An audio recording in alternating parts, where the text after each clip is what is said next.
Lights ಸ್ವಲ್ಪ of ಮಾಡಬೇಕಂತ ಕ್ಯಾಮ್ರಾಸ್ಗೆ back lights ತೊಂದರೆ ಆಗ್ತಾ ಇದೆ.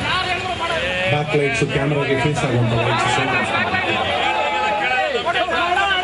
ರಾಕ್ಲೈನ್ ವೆಂಕಟೇಶ್ವರ ಹೇಳ್ತೀನಿ.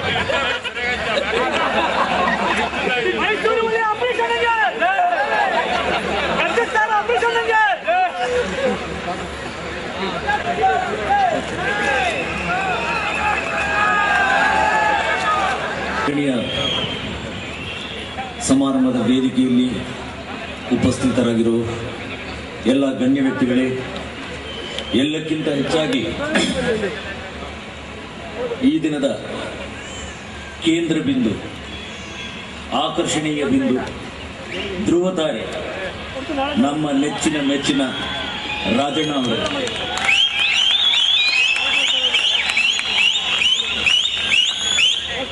ರಾಜಣ್ಣನ ಬಗ್ಗೆ ಮಾತಾಡಬೇಕು ಅಂತಂದ್ರೆ, ಭಾವನೆ ಮಿತಿ ಮೀರಿದಾಗ, ಭಾವನೆ ಹೃದಯದಲ್ಲೇ ಉಳ್ಕೊಂಬಿಟ್ಟಾಗ ಯಾವ ಭಾಷೆನೂ ಕೆಲಸಕ್ಕೆ ಬರಲ್ಲ. ರಾಜಣ್ಣ ಅವ್ರ ಬಗ್ಗೆ ಯಾಕಂದ್ರೆ ನಿಜವಾಗ್ಲೂ ಮನಸ್ಸು ತುಂಬ ಬಂದಿರೋದ್ರಿಂದ ಮಾತು ಬರೋದು ಬಹಳ ಕಷ್ಟ ಆಗುತ್ತೆ. ಇನ್ನು ಬೇಕಾಶನ ಕಲಾವಿದರಿದ್ದಾರೆ, ಎಲ್ಲ ಕಲಾವಿದರ ಒಂದು ಸ್ಫೂರ್ತಿಯೇ ನಮ್ಮ ರಾಜಣ್ಣ. ಈ ಒಂದು ಸಂದರ್ಭದಲ್ಲಿ ಈ ಒಂದು ಸಮಾರಂಭನ ಏರ್ಪಡಿಸಿ ರಾಜಣ್ಣ ಅವರಿಗೆ ಸನ್ಮಾನ ಮಾಡಿ ನಿಮ್ಮೆಲ್ಲರ ಒಂದು ಮನಸ್ಸನ್ನು ಗೆದ್ದಿರೋ ಈ ಒಂದು ಸಂಬಂಧಪಟ್ಟ ನಮ್ಮ ಈ ಸರ್ಕಾರಕ್ಕೆ ನಾವು ಅಭಿವಂದನೆಗಳನ್ನ ಹೇಳ್ತಾ, ದೇವರು ಕುಮಾರ್ ಬಗ್ಗೆ ತಮ್ಮ ಅನಿಸಿಕೆ ವ್ಯಕ್ತಪಡಿಸಲು ಬಂದಿರುತ್ತಾರೆ. ಅವರನ್ನು ತುಂಬು ಹೃದಯದಿಂದ ಸ್ವಾಗತಿಸುತ್ತೇನೆ. ಕೂಡ ನಿಮ್ಮ ಚಪ್ಪಾಳಿ.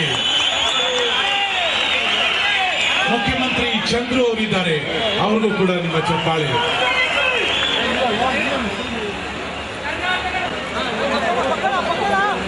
ಅವರಿಗೊಂದು ಚಪ್ಪಾಳಿ, ಉಮಾಶ್ರೀ ಅವರಿಗೆ. ಇಲ್ಲಾಂದ್ರೆ ಏನಾದ್ರು ಅಂತಾರೆ.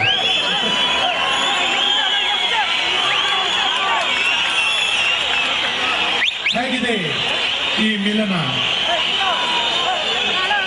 ಇದು ಕನ್ನಡ ಚಿತ್ರರಂಗದ ಶಕ್ತಿ, ಗಂಧದ ಗುಡಿ.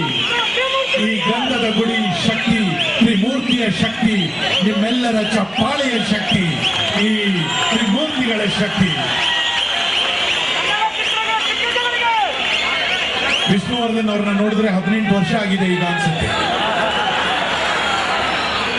18 ವರ್ಷ ತುಂಬಿರೋ ವಿಷ್ಣುವರ್ಧನ್ ನೋಡ್ತಾ ಇದ್ರೆ ಎಷ್ಟು ಚೆನ್ನಾಗಿದೆ ಅಲ್ವಾ? ಡಾಕ್ಟರ್ ರಾಜ್ಕುಮಾರ್, ಪಾರ್ವತಮ್ಮ ರಾಜ್ಕುಮಾರ್ ಕುಳಿತಿದ್ದಾರೆ. ಎಲ್ಲರ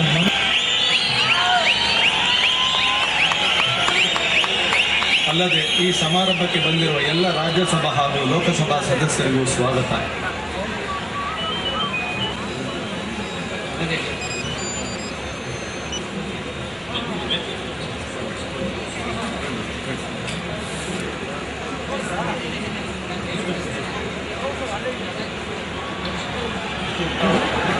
ಈ 50 ವರ್ಷಗಳ ಕಾಲ ಕನ್ನಡ ಚಲನಚಿತ್ರರಂಗದಲ್ಲಿ ಅಪಾರವಾದ ಸೇವೆ ಸಲ್ಲಿಸಿದ ನಿಮ್ಮೆಲ್ಲರ ಅಣ್ಣರಾದ ಡಾಕ್ಟರ್ ಸೌಜನ್ಯ ಉಳ್ಳ ವ್ಯಕ್ತಿಯಾದ ಶ್ರೀಮಾನ್ ಧನ್ಸಿಂಗ್ರವರೇ, ನಮಗೂ ಬಹಳ ಸ್ನೇಹಜೀವಿಯಾಗಿ ರಾಜಕಾರಣದಲ್ಲಿ ಎಷ್ಟೇ ಉನ್ನತ ಮಟ್ಟ ಇದ್ರೂ ನಮಗೂ ರಾಜಕಾರಣ ನನ್ನ ಬೇಗ ಕಳಿಸ್ಬಿಡ್ತಾರೆ.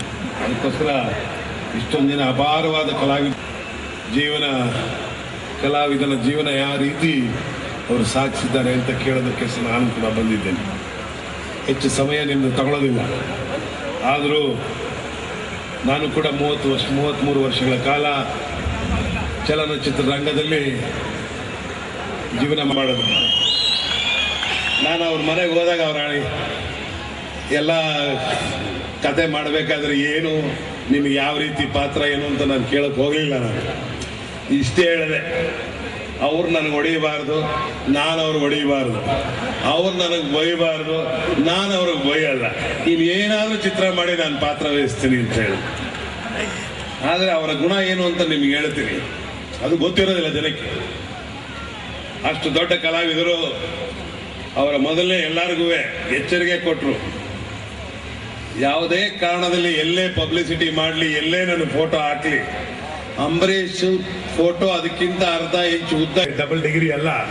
ಆದರೂ ರಾಜ್ಕುಮಾರ್ ಅಂತ ಒಂದು ಸಾಮ್ರಾಜ್ಯನ ಕಟ್ಟಿದ್ರು. ಯಾಕಂದ್ರೆ ರಾಜ್ಕುಮಾರ್ ಬಗ್ಗೆ ನಾವು ಇನ್ನೂ ಹೇಳಕ್ಕೆ ಬೇಕಾದಷ್ಟಿದೆ. ಆದರೆ ಅದನ್ನ ಎಲ್ಲರೂ ವುಮನ್ ಬಿಹೈಂಡ್ ಸಕ್ಸಸ್ಫುಲ್ ಮ್ಯಾನ್ ಅನ್ನಂಗೆ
ಗೌರವಾನ್ವಿತ ವ್ಯಕ್ತಿಗಳೇ ಹಾಗೂ ಕಲಾವಿದ ಬಂಧು, ಅಪೂರ್ವ ಅಭಿನಯದಿಂದ ಪ್ರೇಕ್ಷಕರ ಮನಸೂರೆಗೊಂಡಿರುವ ಅಪರೂಪದ ಕಲಾವಿದ ಡಾಕ್ಟರ್ ರಾಜ್ಕುಮಾರ್ ಅವರಿಗೆ ರಾಜ್ಯ ಗೌರವ ಸಲ್ಲುತ್ತಿರುವ ಈ ಸಮಯದಲ್ಲಿ